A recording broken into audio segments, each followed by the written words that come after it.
And now to the analysis of Shields and Brooks. That is syndicated columnist Mark Shields and New York Times columnist David Brooks. Gentlemen, good to have you with us. So whether we use that strange word sequestration or whether we talk about automatic budget cuts, David, with so much at stake, why couldn't they come to an agreement on this? Well, remember, it's supposed to be terrible.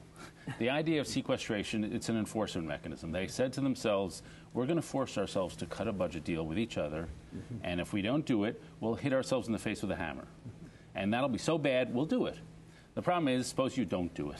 Then you end up hitting yourself in the face with a hammer. And so that's the basic situation there is.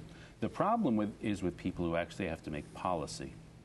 Like you're sitting in the Pentagon, you have to plan the next 10 years. It may not hit you next month, but you're trying to figure out what you're going to cut, what you're not going to cut. You don't know with any remote idea how much money you're going to have for the next 10 years. And so you may have the dumbest possible cuts coming down the line, and therefore you just cannot plan. And so everyone in the policy world is in a panic over this sledgehammer.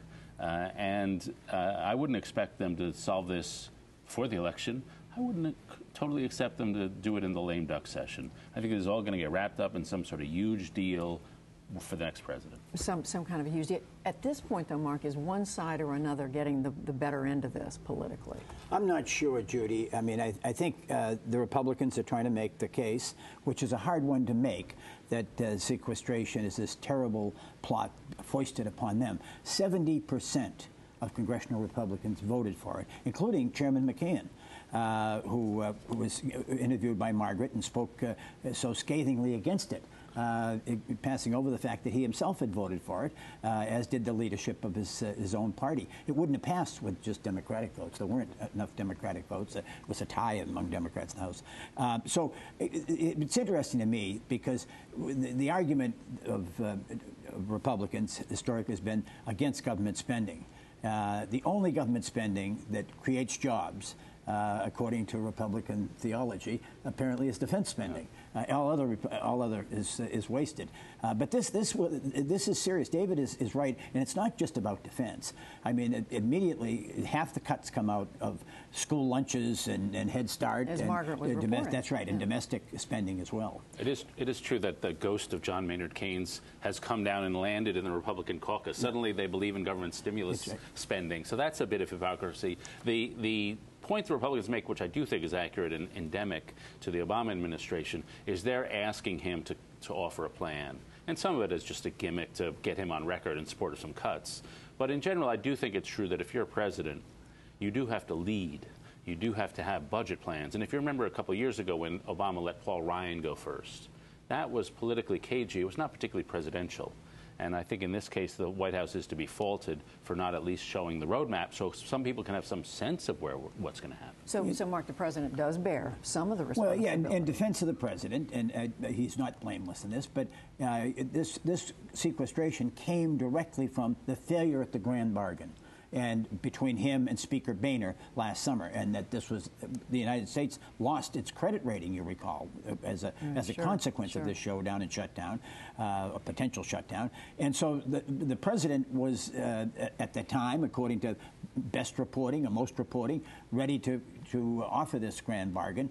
The Speaker was as well, but found out that his own caucus, there would be a mutiny.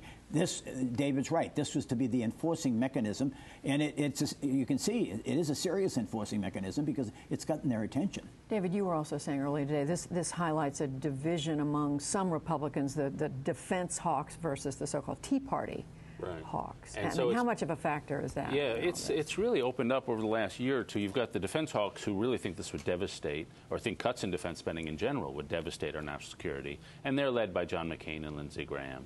On the other hand, you have the more Tea Party-oriented people who are just not that, they're not against defense spending necessarily, but it's not a priority for them. Lowering taxes and domestic economy is a priority for them, and they're quite happy to see the defense budget really decrease. Not all of them, not Marco Rubio, but certainly a lot of them. And so you're seeing this rift opening up between the defense and the defense hawks versus the tax cut hawks. And I would say if you looked at the balance of the Republican Party, they're in the tax cut hawk. And so support for high defense spending is probably decreasing in the Republican Party. Which is interesting, Mark, the timing this week of Ted Cruz, the Tea Party candidate in the Republican primary in Texas won, defeated the more establishment Republican.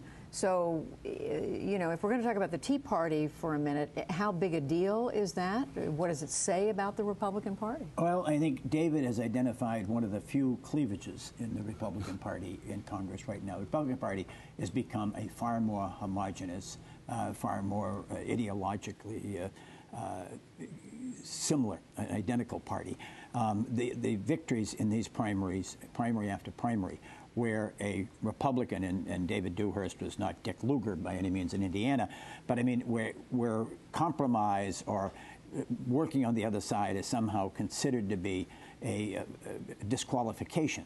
I mean, Ted Cruz is a smart, well-educated, thoughtful, intelligent man, but he brings to politics a belief and a conviction that compromise is not an alternative course. It's not a legitimate activity. And I think, Judy, one can't look at this race in Texas without looking at Steve LaTourrette's retirement in Ohio. Steve LaTourrette is not a Republican congressman, 9 terms, a player on the Hill, respected on both sides of the aisle, a Republican very close to Speaker Boehner, but because he strayed occasionally from the orthodoxy of his party, because he didn't raise enough money for the party coffers, he was going to be denied a leadership position, and just finally said, and he said in his farewell remarks, compromise has become a dirty word among my party. How do you see all that? I mean, and we don't know whether Ted Cruz is going to win. It's expected he'll win in November. That's right. It's Texas, likely. but yeah. Right. So I would say Mark used the word conviction, and that's the right word here. This was a guy at age 13. He was going to seminars and learning about Hayek and von Mises, libertarian economist. He went to Princeton. He studies with Robert George, very serious conservative intellectual. He goes to Harvard Law, then he goes to clerk for Justice Rehnquist. He's come up through the ranks of the conservative intellectual machine, if you want to put it that way. He's one of these cadre, and he has a very Madisonian vision that the government has really, the U.S. has really strayed off from this Madisonian vision, and he and people who think like him are really going to bring it back, and they're firmly convinced of that. So it's not necessarily they're going to vote that different than any other Republican, but the conviction is firmer. The ideology or the philosophy is firmer, and in the end, the idea of compromise is probably a little more remote. So what does that mean for Washington in the next year? It means if the Republicans do win the Senate, as Republicans are hopeful they will, that Mitch McConnell, the Republican leader, is going to have more than his hands full. I mean, because these are folks that really aren't going to compromise in the majority any more than they were willing to do in the minority. And you know, the majority has a responsibility to try and pass legislation and keep the government open. I think it doesn't augur well for any sense of consensus and coalition in this city. The only thing I'd say is, you know, these people are not stupid. They know you have to have an enactment strategy. They know they're not going to be 60 House senators or Republican senators, and so they're going to need Democrats if they want to get something done. And so at some point you have to say, how are we going to maneuver this so we can get something done? And it's hard to see now, but the alternative is just never passing the stuff they want to pass. And so at some point, if you want to get something done, you do have to compromise. But the reason I said Steve LaTourrette is he walked away from a safe seat. The Republicans or anybody else who's facing a renomination fight in his own party, all he hears in his ears is Mike Castle in Delaware went down to Christine O'Donnell, a bizarre candidate, Bob Bennett in Utah, Dick Lugar in Indiana. I mean, after race after race, this has been the case, Judy, where the more extreme, the more pure, the more ideologically driven, the less compromising candidate it loses. Yeah, I had a meeting with one of the most conservative people in the United States Senate, and he was terrified of being primaried from the right. And if he's like, this guy is really conservative, but if he's primaried, they're all terrified of it, and it really is having a powerful influence. We must talk about the unemployment report that came out today, David. The 163,000 new jobs, but the rate went up a little bit, as we were hearing. The impact of this on the campaign, on the country? I think first, the substantive impact on the country. I'm really struck there were 400,000 people dropping out of the labor force. Male labor force participation is just plummeting. And this is a long-term trend, and it's just continuing. This is a deep national problem. So that's substantively. Politically, I think what we're seeing is this odd bifurcation. In most of the country, in about 40 states, people are not seeing a lot of ads. They're just looking at the national news. They're looking at these economic numbers. And Romney's doing pretty well. Especially in the red states, his numbers are just going up, up, up, up, up. In the swing states, where they are seeing a lot of ads, you'd have to say that in the past couple of weeks, Obama is winning. That there's been an uptick in support for him. And so the ads seem to be trumping the national economic news, which is not so great. And so you have to say that this have been reasonably good weeks for Obama trying to win the Electoral College. And when you talk about ads, you're talking about Obama. Obama running the Bain ads and all that other stuff, which at the moment, at least politically, in those key states, seems to be trumping this very mediocre or poor economic news. But this month of July report, Mark, how much of a dent, one way or another, does it make? I mean, it's better news than it was. I mean, anytime you hear better than expected, I mean, 163,000 jobs when 100,000 were expected, not what you hope, not that's going to drive down the unemployment rate. 29 consecutive months of private sector growth in the economy. The loss, again, is in the public sector. We're still laying off teachers and firefighters and police officers and public workers. But you know, Judy, it gave the market a little bit of a lift today in that sense. But what we're looking at is not a turnaround between now and election. And I'm just wondering if maybe the electorate, voters, have already baked in these figures. I mean, this is a race that is tied. This is the best economic news we've had in jobs since February. We've had really bad economic news, and yet the race remains tied.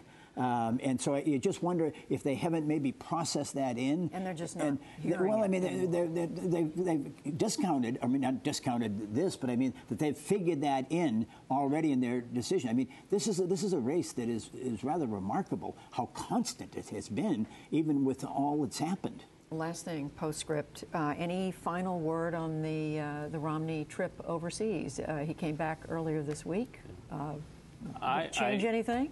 I thought that I liked mostly what he said about culture in Israel. Most of the things I cover that have gone bad is because politicians don't understand the importance of culture. When you're talking about Europe, or you're talking about Iraq, or you're talking about the U.S., it was completely misapplied to the Palestinians. But to at least be thinking about things other than economics, to think about the importance of culture, I'm not going to slap him for that.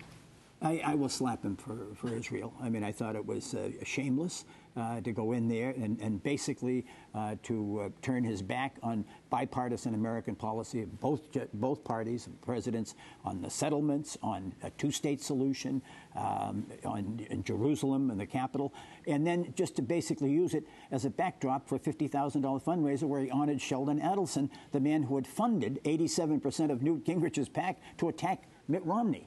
I mean, to me, it just looked like kind of sleazy politics. The two of you will never be a backdrop for us, Mark Shields and David Brooks. Thank you both.